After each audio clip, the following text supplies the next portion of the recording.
Hello दोस्तों, यथार्थ Hindi educational classes में आप सभी का स्वागत है। आज की क्लास में हम पढ़ेंगे हिंदी साहित्य के कुछ इम्पोर्टेंट प्रश्न जो कि भारतेंदु युग से संबंधित हैं। अगर आपने चैनल को अभी तक सब्सक्राइब नहीं किया है तो चैनल को सब्सक्राइब जरूर कीजिएगा, क्योंकि आपको डेली इस प्रकार की वीडियो यहाँ पर मिलती रहेंगी। तो चलिए स्टार्ट करते हैं क्लास को। पहला प्रश्न है, निज भाषा उन्नति अहै सब उन्नति को मूल उक्ति किसने कही है। आपको बताना है कि यह उक्ति किसके द्वारा कही गई है। निज भाषा उन्नति अहै सब उन्नति को मूल, तो यह उक्ति कही गई है भारतेंदु हरिश्चंद्र के द्वारा। इसके लिए राइट आंसर है ऑप्शन बी, भारतेंदु हरिश्चंद्र। निज भाषा उन्नति अहै सब उन्नति को मूल, यह उक्ति भारतेंदु हरिश्चंद्र के द्वारा कही गई है। अगला प्रश्न है कि मेघदूत काव्य का खड़ी बोली में अनुवाद किसने किया। मेघदूत काव्य का खड़ी बोली में अनुवाद किसने किया। इसके लिए ऑप्शन है भारतेंदु हरिश्चंद्र ने, सदल मिश्र ने, राजा लक्ष्मण सिंह ने या फिर लल्लू लाल ने। तो राइट आंसर ऑप्शन सी है, राजा लक्ष्मण सिंह। राजा लक्ष्मण सिंह ने मेघदूत जो काव्य है इसका खड़ी बोली में अनुवाद किया। अगला क्वेश्चन है, द्विवेदी युग को जागरण सुधार काल किसने कहा। द्विवेदी युग को जागरण सुधार काल किसने कहा। तो इसके लिए ऑप्शन है रामचंद्र शुक्ल, हजारी प्रसाद द्विवेदी, गुलाब राय या डॉक्टर नगेंद्र। और राइट आंसर है option D, doctor Nagendra. Dwivedi युग को जागरण सुधार काल डॉक्टर नगेंद्र ने कहा।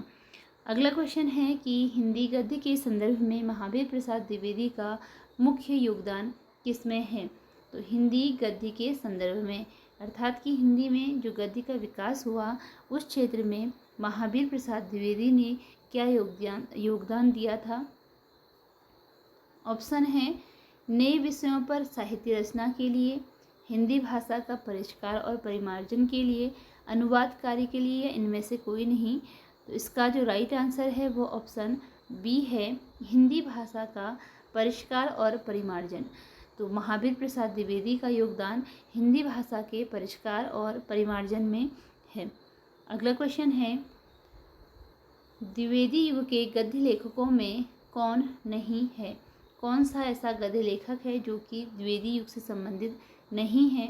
ऑप्शन है चंद्र शर्मा गुलेरी, बाल मुकुंद गुप्त, अध्यापक पूर्ण सिंह और श्रीनिवास दास। तो इसके लिए राइट आंसर ऑप्शन ए है, श्रीनिवास दास। जो श्रीनिवास दास हैं यह द्विवेदी युग से संबंधित नहीं हैं, बल्कि इनका संबंध है प्रेमचंद्र से पहले के उपन्यासकारों में ये गिने जाते हैं। अगला प्रश्न है कि द्विवेदी युग की प्रमुख पत्रिका सरस्वती के संपादक थे। द्विवेदी युग में जो प्रमुख पत्रिका थी सरस्वती, इसके संपादक कौन थे। हजारी प्रसाद द्विवेदी, माधव प्रसाद द्विवेदी मिश्र, महावीर प्रसाद द्विवेदी या इनमें से कोई नहीं।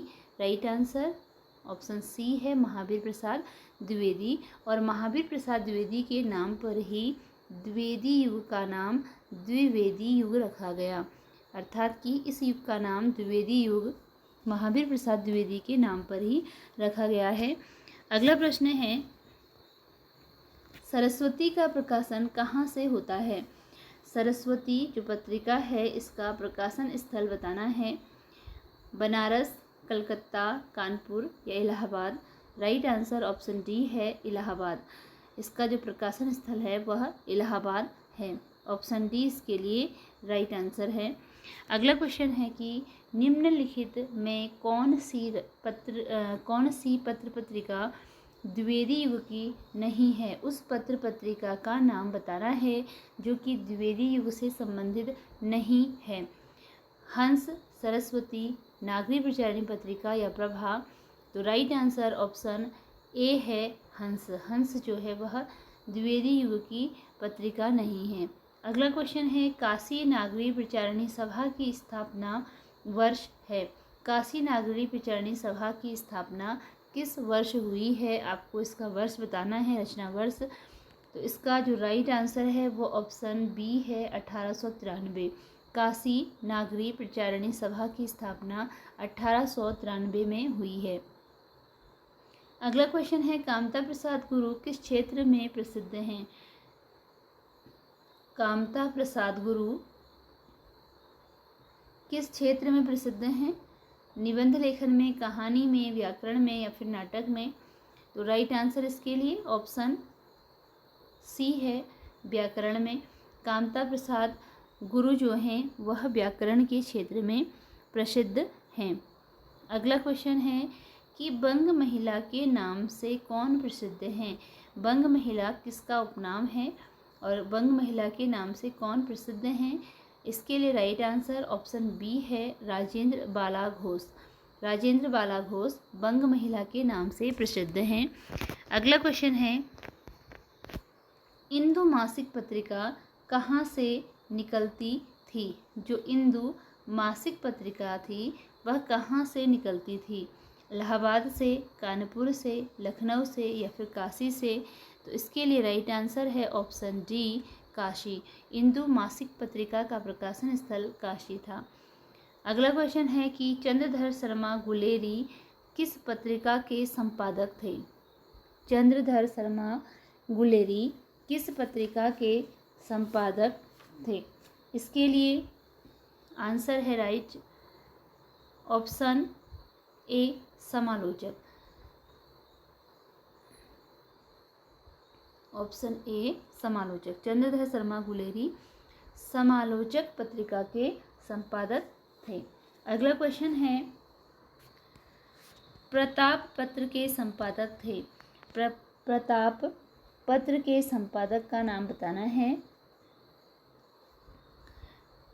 ऑप्शन में है अंबिका प्रसाद गुप्त, गणेश शंकर विद्यार्थी, माधव प्रसाद मिश्र और कृष्णकांत मालवीय। तो प्रताप जो पत्र था इसके संपादक थे गणेश शंकर विद्यार्थी। इसका प्रकाशन स्थल था कानपुर। कानपुर से इसका प्रकाशन होता था और इसके जो संपादक थे वे थे गणेश शंकर विद्यार्थी। अगला प्रश्न है कि प्रेमचंद्र ने किस पत्रिका का संपादन प्रकाशन किया था? इनमें से कौन सी पत्रिका थी जिसका संपादन और प्रकाशन प्रेमचंद्र के द्वारा किया गया? इसका राइट आंसर ऑप्शन सी है, हंस।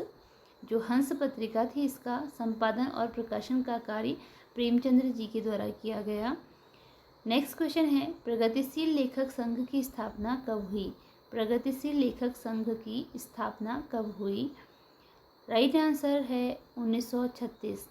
प्रगतिशील लेखक संघ की स्थापना 1936 में हुई थी।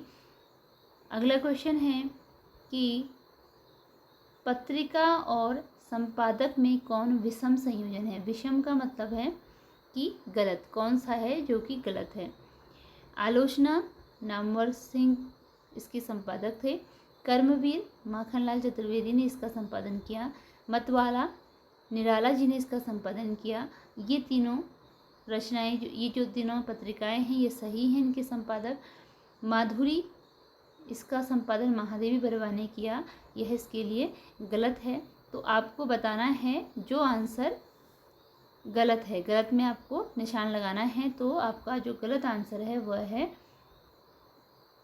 माधुरी महादेवी वर्मा, ये गलत है। इसके अतिरिक्त ये सभी आंसर जो हैं वह सही हैं। अगला क्वेश्चन है कि निम्नलिखित में कौन मिश्र बंधुओं में नहीं है? कौन है जो कि मिश्र बंधुओं में सम्मिलित नहीं है? गणेश बिहारी मिश्र, श्याम बिहारी मिश्र, कृष्ण बिहारी मिश्र और सुखदेव बिहारी मिश्र। तो इसके लिए राइट आंसर ऑप्शन बी है, कृष्ण बिहारी मिश्र मिश्र बंधुओं में सम्मिलित नहीं है।